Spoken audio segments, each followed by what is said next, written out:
안녕하세요. 뉴스 속 날씨 김수현입니다. 우리나라의 서남해안에는 세계적인 규모의 갯벌이 펼쳐져 있죠. 세계 5대 갯벌로 꼽히고 있지만 어쩌면 그 가치 면에서는 으뜸일지도 모르는 자연의 보고인데요. 갯벌의 경제적 가치는 이루 말할 수 없을 정도입니다. 자원의 보고에서부터 기후 조절을 하는 능력까지 그 능력도 다양한데요. 오늘은 갯벌에 대해 이야기 나눠보도록 하겠습니다. 스튜디오에 K웨더 반기성 센터장 나와 계십니다. 센터장님 안녕하세요. 네. 안녕하세요. 자, 우선 시청자분들께 갯벌에 대해서 좀 이야기를 해주시죠.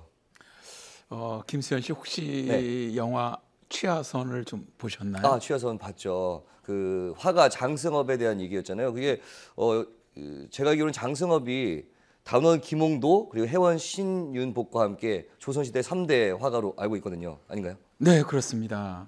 이 영화에서 이제 갯벌이 나옵니다. 네. 주인공의 마음을 표현하는 어떻게 보면 그 도구로 갯벌을 사용을 했는데요. 잠깐 좀 영화 이야기를 좀 해보면 예. 장승업이 젊었던 시절 그를 사로잡았던 첫사랑의 여인이 죽습니다. 네. 그는 이제 이별의 아픔을 사귀기 위해서 전국을 유랑하는데 어느 겨울 눈발이 날리는 날 장승업은 서해안의 갯벌을 찾습니다. 염생식물로 붉게 물든 염습지와 흰 눈으로 덮인 하얀 갯골, 차가운 바람이 장승업의 마음을 너무나 아주 잘 표현해 줍니다. 갯벌은 밀물이 되면 바닷물에 잠기고 썰물이 되면 모습을 드러내는 땅을 말합니다. 밀물과 썰물의 높이차가 큰 환경에서 잘 발달하기 때문에 서해안에서 갯벌을 아주 잘 볼 수가 있죠. 네. 말씀하신 것처럼 우리나라 서해안이 세계 5대 갯벌로 손꼽히는 이유입니다. 네. 근데 이 갯벌의 흙이 그 종류가 다 다르지 않습니까? 뭐 머드 축제에 쓰는 그런 또 흙이 있고 그리고 또 모래로 만들어진 그런 갯벌도 있는 걸로 알고 있는데 어떤가요? 그렇습니다. 이제 많은 분들은 이제 이 머드팩에 쓰는 머드, 즉 진흙 같은 갯벌을 좀 주로 생각을 하시는데 김수현 씨 말처럼 갯벌은 종류가 여러 가지가 있습니다. 네.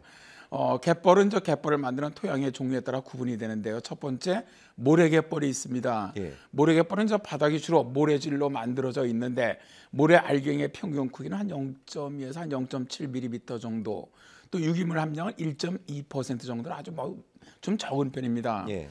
이곳에 사는 것들이 이제 바지락, 동죽, 서해비단고 등 갯고 등이죠. 두 번째는 펄갯벌이 있는데요. 펄갯벌은 모래질이 차지하는 비율이 10% 이하에 불과하지만 반대로 펄 함량은 90% 이상에 달하는 갯벌을 이야기를 합니다.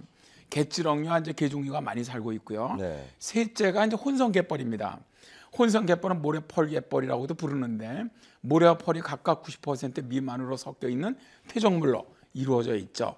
상부에서는 칠개가 살고요. 중부에서는 동죽이나 맛조개가, 하부에서는 가시닷 해삼이 주로 삽니다. 네. 그러면 이 갯벌이 어떤 기능을 하는지도 좀 궁금한데요. 어떤 기능을 한다고 볼 수 있을까요? 갯벌은 일단 자연을 좀 정화해 주고요. 생명의 꿈으로 펼쳐진 어떻게 보면 땅이라고 그렇게 얘기를 할 수도 있는데요.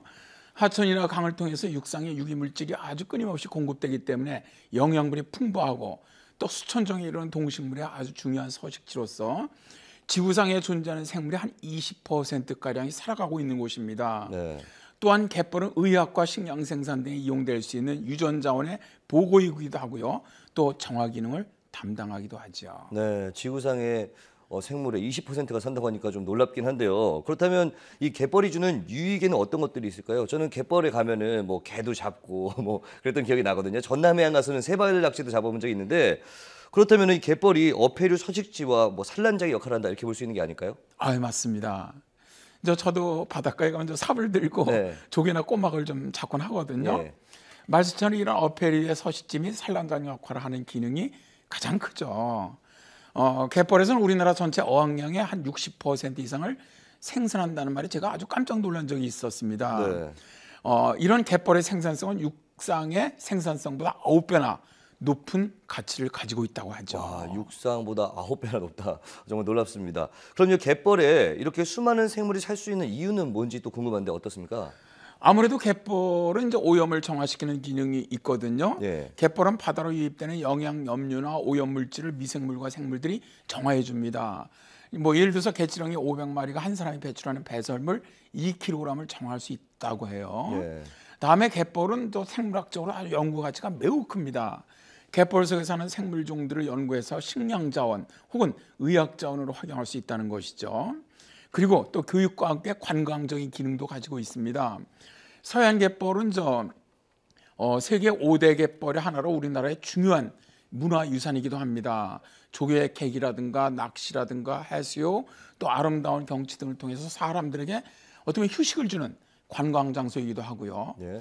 그래서 또 이런 것들이 철새 서식지로도 유명하지 않습니까? 네. 그러다 보니까 관광 상품지로서의 가치도 상당히 크다고 할 수가 있죠. 네. 또 이 갯벌이 기후 조절 기능을 한다 이런 이야기 들었는데 어떤 이야기죠? 그렇습니다. 이제 이 갯벌은 자연재해 예방 또 기후 조절의 기능이 아주 매우 큽니다. 예. 갯벌은 홍수 때는 많은 양의 물을 흡수하고 저장할 수가 있기 때문에 물의 흐름을 좀 완화시키고요. 태풍이나 폭풍이 일어나면서 생긴 큰 파도는 갯벌을 지나면서 약해지기 때문에 육지에 도달할 때는 상당히 낮아지거든요. 그래서 이런 갯벌은 해안을 좀 보호해주는 그런 역할을 하고 있고요. 그러다 보니까 해안 침식을 막는 데 아주 중요한 역할을 합니다. 또 대기 온도와 습도에도 영향을 주어서 기후 조절을 해주는 기능도 갖고 있습니다. 또 거시적으로 본다면 대기 중으로의 탄소 유입을 차단하는 그런 역할을 하죠. 즉 지구 온난화의 주범인 이산화탄소의 양을 조절해주는 아주 큰 일을 한다고 볼 수가 있습니다. 네, 이 갯벌이 자연 생태를 보존하는 기능도 있을 것 같습니다. 자연 생태가 온전히 보존되기 위해서는 많은 생물이 자생적으로 살아가야 하는데 갯벌은 게, 고동어, 조개 등의 먹이가 되는 영양 연부가 많아서 아주 적합할 것 같습니다. 어떻습니까? 그렇습니다. 갯벌이 이제 해양 생태에서 아주 중요한 역할을 하기 때문에 학자들 중에는 갯벌의 가치를 농경지보다 100배 이상 높다고 주장하는 사람도 있을 정도입니다. 그러나 이제 우리나라는 1980년대 이후에 서해안 개발이라는 이런 명분으로 갯벌을 매립하고 공장을 짓고 도시를 건설하고 또 하구에 뚝을 만들었습니다. 이런 무분별한 개발로 갯벌 생물들의 서식지가 파괴되고 오염되었죠. 도시의 생활하수나 공장 폐수 등이 갯벌로 유입되면서 갯벌에 살던 생물들이 대량으로 폐사되기도 했습니다. 자연 환경을 지키는 나라를 제외한 전 세계적으로도 갯벌은 해수면 상승과 선착을 위한 준설 또 화학적인 오염 등으로 위협받고 있는 현재 상황입니다. 그렇지만 다행스럽게도 최근에는 환경단체와 또 전문가들의 영향으로 갯벌의 환경 정화의 능력 또 경제성을 인정받는 등 재평가되면서 갯벌이 좀 다시 살아나고 있죠. 많은 국가들이 갯벌의 가치를 높게 평가하면서 보호하기 시작을 했거든요. 예를 든다면 영국 같은 경우는 갯벌은 생물 다양성 사업계획의 우선적인 서식지로 분류될 정도입니다. 네, 그렇군요. 오늘 말씀 고맙습니다. 네, 감사합니다. 네, 경제 개발이라는 이름으로 우리의 자연이 얼마나 많이 사라지고 있는지 걱정하는 분들 많습니다. 그나마 환경이 우리에게 주는 이익이 개발보다 몇십 배 더 많다는 것을 알게 돼 보호에 나섰다니까 얼마나 다행스러운 일인지 모르겠습니다. 이런 경제적인 이익보다 눈에 보이지는 않지만 사람들의 삶을 풍요롭게 만드는 곳이 바로 이런 자연이 아닌가 하는데요. 소중히 지켜야 할 해양 자원 중에 하나가 갯벌이라는 말로 뉴스 속 날씨 오늘 이야기는 마치겠습니다. 시청해주신 여러분 고맙습니다.